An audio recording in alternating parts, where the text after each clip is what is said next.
These are the words of Black Elk. So we were riding on the earth now, down along the river, flowing full from the source of waters, and soon I saw ahead the circled village of a people in the valley. And a voice said, "Behold, a nation, it is yours. Make haste, eagle wing stretches. Behold, the circle of the nations hoop, for it is holy, being endless, and thus all powers shall be one power in the people without end. Now they shall break camp and go forth upon the red road, and your grandfathers shall walk with them." So the people broke camp and took the good road with the white wing on their faces. And as we went, the voice behind me said, "Behold, a good nation walking in a walk-on manner in a good land." Then I looked up and saw that there were 4 ascents ahead, and these were generations I should know. Now we were on the first ascent, and all the land was green. Then we started on the second ascent, marching as before, and still the land was green, but it was getting steeper. And as I looked ahead, the people changed into elks and buffalo, and all 4-footed beings, and even into fowls, all walking in a walk-on manner on the good red road together. And I myself was a spotted eagle soaring over them.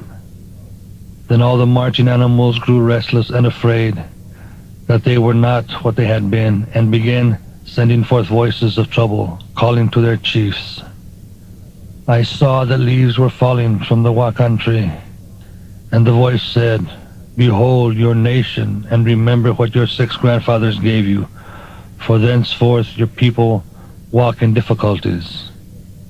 Then the people broke camp again, and saw the black road before them, towards where the sun goes down, and black clouds coming, and they did not want to go, but could not stay.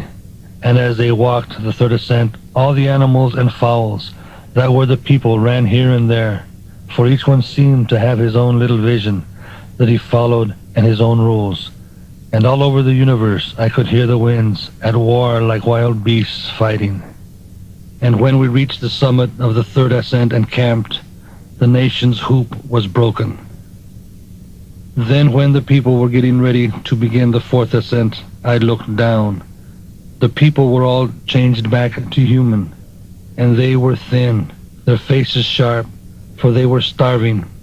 Their ponies were only hide and bones, and the walk-on tree was gone.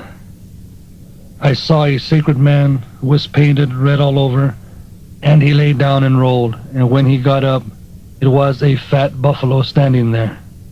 And where the buffalo stood, a sacred herb sprang up. The herb grew and bore 4 blossoms on a single stem while I was looking, a blue, a white, a scarlet, and a yellow, and the bright rays of these flashed to the heavens. I know now what this meant, that the buffalo were the gift of a good spirit and were our strength. But we should lose them, and from the same good spirit we must find another strength. For the people all seemed better when the herb had grown and blossomed.